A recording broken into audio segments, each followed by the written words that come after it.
Alô, alô, alô, rapaziada! Bom dia, boa tarde, boa noite, onde quer que você esteja, no horário que você estiver, você está comentando que nossa linda Fernandinha ganhou o Globo de Ouro por Ainda Estou Aqui. Eu estou aqui com essa réplica, quer dizer, invejosos dirão que é uma réplica da estatueta do Oscar, que é agora o que a gente espera ganhar no nosso próximo prêmio, que já é no mês que vem, em fevereiro. Se você está aqui em janeiro de 2025, você já percebeu que 2025 já começou, que o Enem de 2025 já não está mais há um ano daqui, e sim há 10 meses daqui. Significa que se você faz uma redação por mês, meu querido, você precisa fazer a primeira agora, né? Vamos fazer a primeira em janeiro? Para aproveitar esse hype de Ainda Estou Aqui, eu vou começar essa aula falando sobre Ainda Estou Aqui. Esse filme eu achei maravilhoso, mas você tem todo o direito de não ter achado legal. Você pode achar o filme parado, você pode achar o filme chato, você pode achar o assunto desinteressante. De verdade, você pode achar o que você quiser. Mas está todo mundo falando sobre Ainda Estou Aqui, e o objetivo desta aula é que você perceba que Ainda Estou Aqui é um filme que está sendo muito comentado e que você pode usar Ainda Estou Aqui como repertório sociocultural, não só para a ditadura, que é o tema mais óbvio.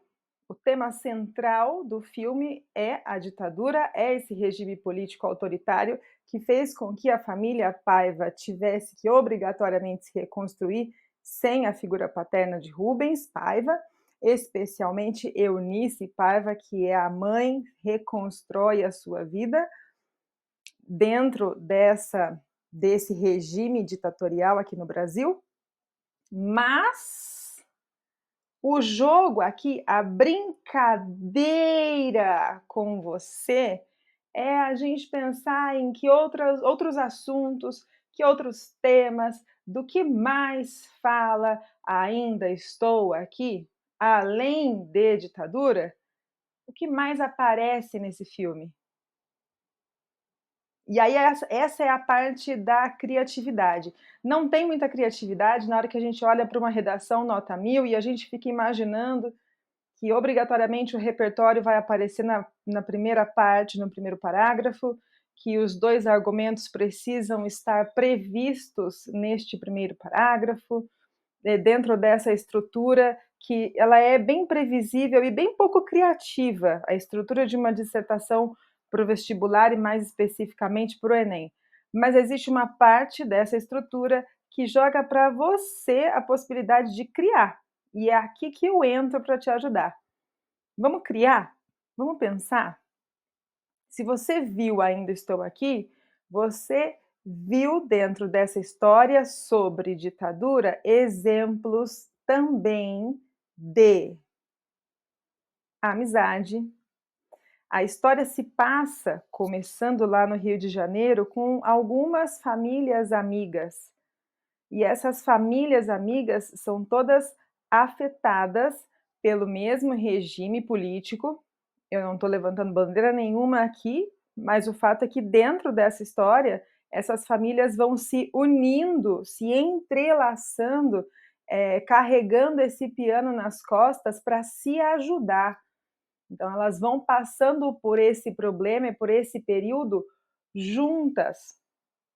Então tem um amigo que trabalha no banco, que ajuda a Eunice mais para frente a vender um terreno no qual seria construída uma casa para que a Eunice continue sobrevivendo com os seus filhos no Rio e mais para frente vá para São Paulo.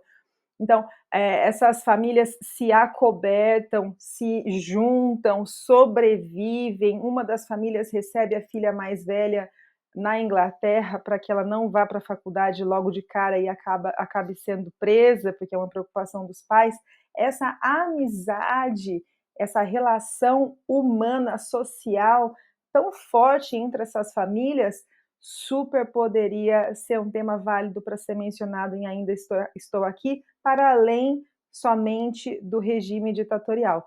Vamos para um segundo assunto que você poderia tocar. Eu vou mencionar uns 5, hein? Segunda possibilidade, para além da ditadura, que você deveria perceber nessa história, poderia, de forma criativa. Vamos falar de Eunice Paiva e sobre a maternidade de Eunice Paiva. Eu coloquei essa camisetinha aqui, ó, olha que bonitinha. Ó, ó, ó, ó, ó.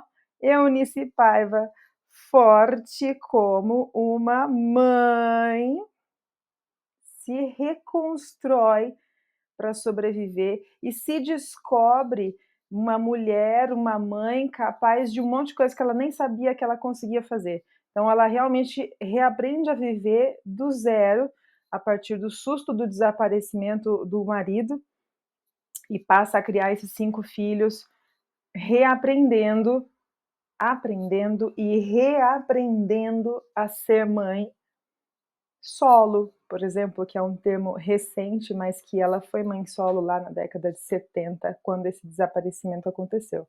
A figura da Eunice Paiva e a maternidade de Eunice Paiva poderiam ser mencionados como um exemplo de uma mãe que foi forte quando precisou ser forte. Eunice Paiva também poderia ser mencionada, para além da ditadura, como um bom repertório sociocultural para falar sobre a identidade. Essa figura feminina, o filme é sobre a Eunice Paiva, não é sobre o Rubens, não é sobre o casal em si, mas ele é muito centrado na figura da Eunice Paiva e nessa reconstrução, inclusive essa reconstrução da própria identidade.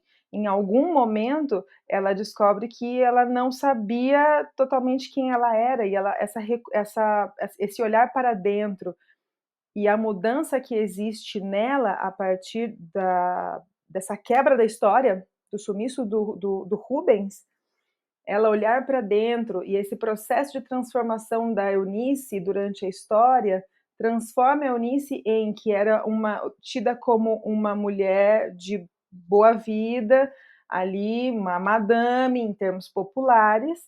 Ela se transforma de repente numa mãe guerreira, vamos lá, vamos sobreviver, não tem mais empregada, agora é a gente que se banca, vamos para São Paulo, de repente vamos fazer uma faculdade de direito, vamos lutar pela causa do seu pai, vamos lutar pelas causas indígenas. Então ela foi se descobrindo para além da identidade da própria família, ela foi se descobrindo como uma pessoa fora desse circuito familiar e dessa história também.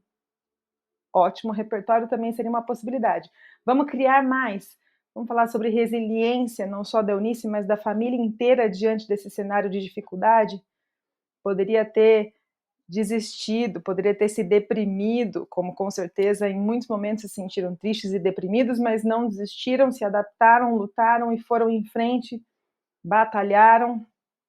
Seria um bom exemplo de resiliência, de encontrar soluções, mesmo quando o cenário não é favorável. Filezinho. Poderia ser também, não, esse aqui eu quase forcei a barra, porque eu queria muito colocar uma foto da Fernanda Montenegro. Poderia colocar Ainda Estou Aqui como um repertório sociocultural para falar de esperança? Vou admitir que eu achei, assim, quase forçado falar sobre isso. Depois você coloca aí no comentário se ter colocado a figura dessa mulher que não perde a esperança de receber uma resposta sobre o desaparecimento e a morte do marido poderia ser um bom tema para falar sobre uma possível redação sobre a esperança. Sim ou não? Ó, eu te dei 5 temas, mas teriam outros. A gente poderia falar sobre tecnologia e informação, já que a Eunice depende de um bilhete, de um testemunho de uma conhecida para ter uma prova contra a polícia. Se fosse nos dias de hoje, de repente, com mais tecnologia de informação, esse crime teria sido desvendado mais rapidamente. A gente poderia falar sobre arte diante das dificuldades, já que a família é vista, tem várias cenas da própria família ouvindo música em muitos momentos.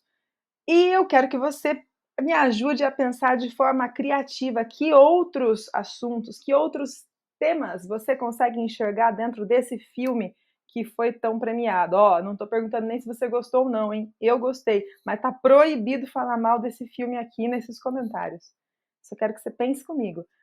Poderia usar esse filme para falar do quê?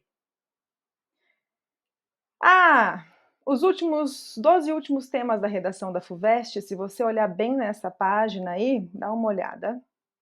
Educação, refugiados, riso, hum, mundo contemporâneo fora de ordem, papel da ciência, importante do passado, limites para a arte, o homem saiu da sua menoridade, utopia, segregação de classes sociais, envelhecimento, consumismo, alguns temas conversariam com essas possibilidades de repertório que a gente citou por aqui.